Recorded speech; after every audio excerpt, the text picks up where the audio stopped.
My first encounter with her was at, I think, the introduction, where myself and parts of my family came to meet parts of the Modi family. She spoke without restraint and she was transparently herself. I came away with the conclusion that she was quite an audacious person. She was a beautiful, pure-hearted, dependable, with just a large heart to see people happy. We grew up in the suburbs of Surulere and the Butemeta back in the early 70s, and so we forged a relationship.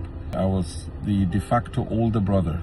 We all grew up together with Jane and her sisters in Unilag in Akoka. We went to school together, we played together, we were in Lions Club, and we had so many adventures together.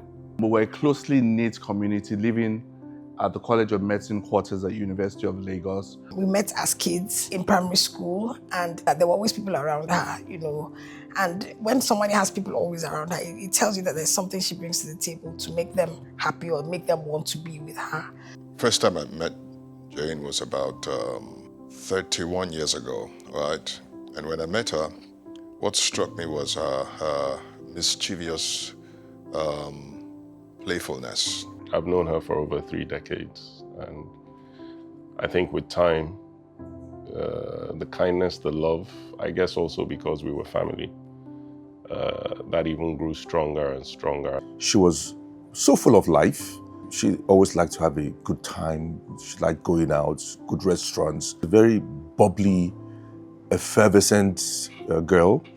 The first memory was when they returned and her father came back with her. Jane was my guardian angel, and I say that because she was there before I was born. We have always been together. Even when we moved to Nigeria, we were in the same class for years, and we finally got separated in 1985, and she left for Germany. She was number 1, I was 5, but I never felt the years between us or the fact that there were 3 others between her and me in birth position.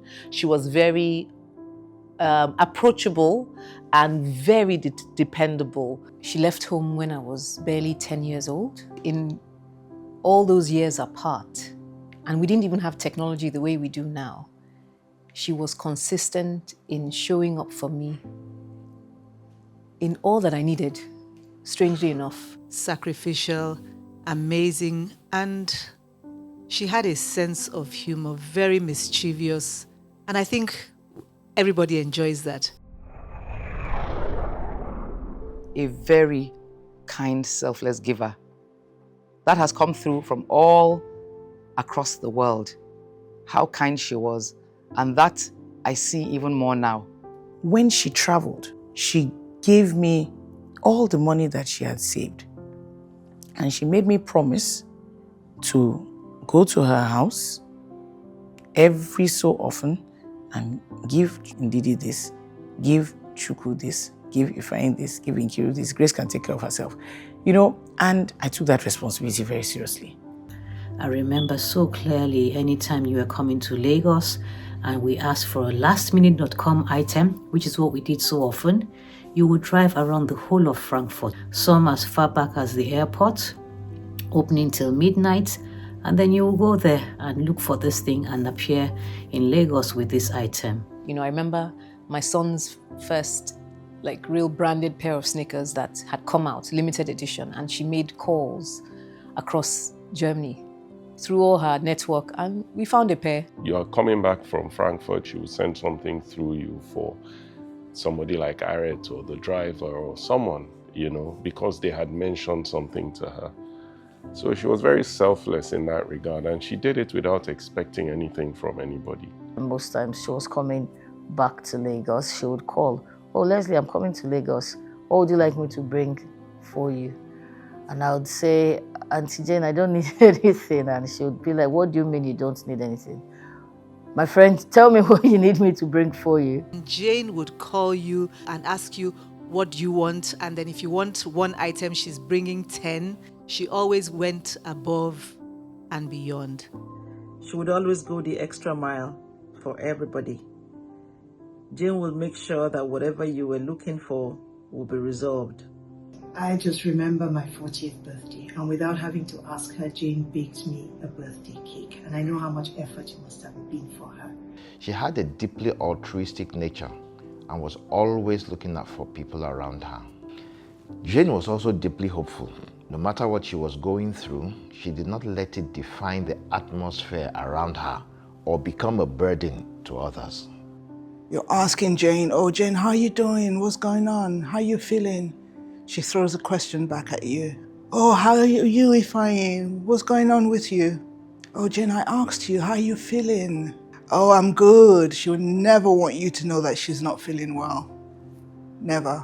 I had never met anyone like Jane who cared so much, even after everything she was going through. Jane was a very beautiful, caring person. Those of you that know her knows that if she was around today to see this day, she would be touched by a number of people that are showing their gratitude and able to testify of the impact she's had. Jane was a natural leader, and her style of leadership was she led from the back because she had her eyes firmly fixed on those younger than her. She really, really loved and led her sisters in so many ways. I think now looking back, the one thing that comes to my mind is that she was a very courageous and brave woman. She went through a lot, but she didn't wear it on her sleeves. Mother-like traits. And I say that, not that she cared for me physically, but it was just that knowledge that I could go to her with anything and not expect her to judge me. She's the Ada of the family, so it meant that she also had that motherly instinct. So Jane, by nature, grew up faster. She's herself at every point in time. She's able to express herself. She tells you how she feels at the time she's feeling it. And once you guys have discussed whatever it is, it's over and life just goes on. In as much as she was beautiful in the physical, I think that what makes her stand out, especially for me, is her beautiful spirit.